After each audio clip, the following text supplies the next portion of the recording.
السلام علیکم ورحمۃ اللہ وبرکاتہ۔ نحمدہ و نصلی علی رسولہ الکریم، اما بعد فاعوذ باللہ من الشیطان الرجیم، بسم اللہ الرحمن الرحیم۔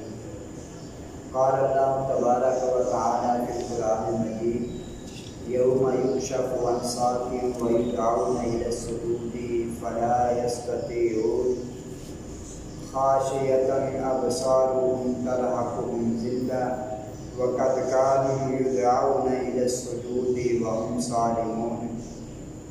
صدق اللہ العظیم۔ ہر قسم کی حمد و ثنا اللہ رب العالمین کے لیے۔ درود و سلام پیغمبر کائنات جناب محمد رسول اللہ صلی اللہ علیہ وسلم کی ذات اقدس پر۔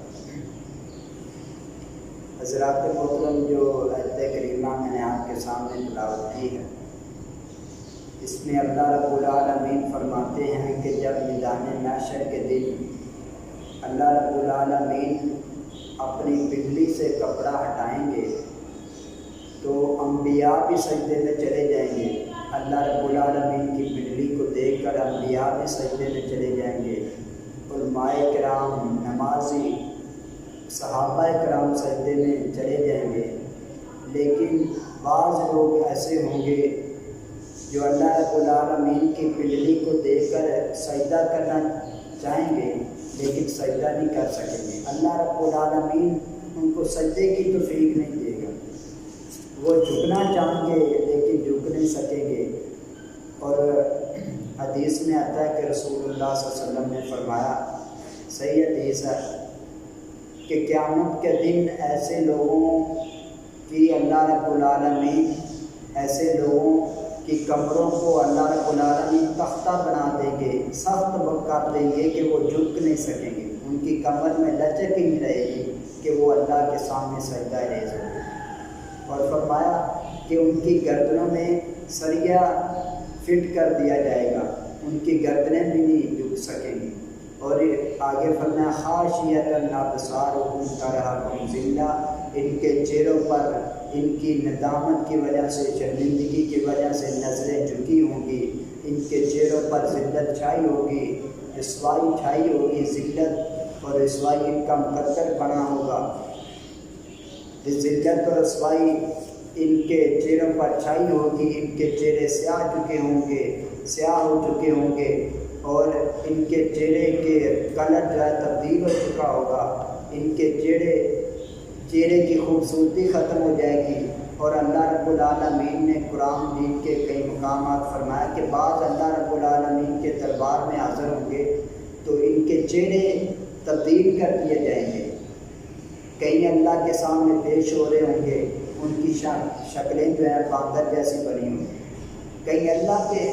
کئی لوگ اللہ کے سامنے پیش ہو رہے ہوں گے تو ان کی شکلیں خنزیر جیسی بنی ہوں گی۔ کئی اللہ کے دربار میں پیش ہو رہے ہوں گے تو اندھے کر کے اٹھائے جائیں گے۔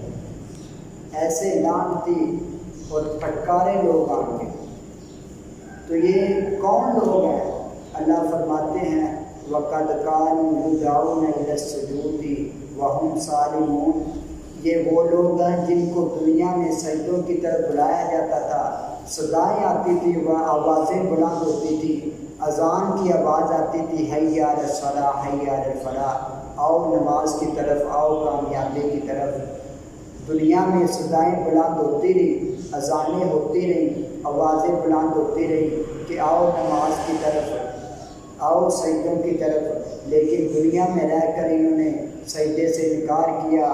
آج ذلت چھا گئی، رسوائی چھا گئی، جہنم کا بالن، جہنم کا ایندھن بننے کے لیے اللہ رب العالمین نے ان کو تیار کر دیا۔ حضرات محترم، یہ بات ذہن نشین فرما لے کہ تکبر یہ بھی ہے کہ کسی غریب پر ظلم کیا جائے، کسی پر ناحق، کسی کا ناحق مال کھایا جائے، کسی پر ظلم کیا جائے، کسی کے پلاٹ پر قبضہ کیا جائے۔ ظلم یہ بھی ہے، لیکن ظلم کی ایک قسم یہ بھی ہے کہ جو اللہ رب العالمین کے سامنے نہیں جھکتا، اللہ رب العالمین کے سامنے سجدہ ریز نہیں ہوتا، وہ بندہ بھی اللہ کے ہاں متکبر ہے۔ اس کا انجام بھی متکبرین میں جیسا لکھ چکا ہے، اس کا انجام بھی اللہ کے ہاں متکبرین جیسا ہے۔ اور جتنی بھی سجدے کی قرآن مجید میں ذکر ہے، جتنا بھی سجدے کا ذکر ہے وہ نفلی عبادت کا ذکر ہے۔ بھائیو، جس عبادت کے اندر نفل کا اتنا اہتمام ہو، نفل عبادت پر اتنا زور دیا گیا ہو، تو اس عبادت کے اندر فرض کا کتنا مقام ہوگا۔ ہم اگر نفل نہ چھوڑیں تو اللہ ہمیں معاف نہیں کرتا۔ جو لوگ فرض چھوڑ کر بیٹھے ہیں، بتائیں، آپ خود سوچیں ان کا اللہ کے ہاں کیا انجام ہوگا۔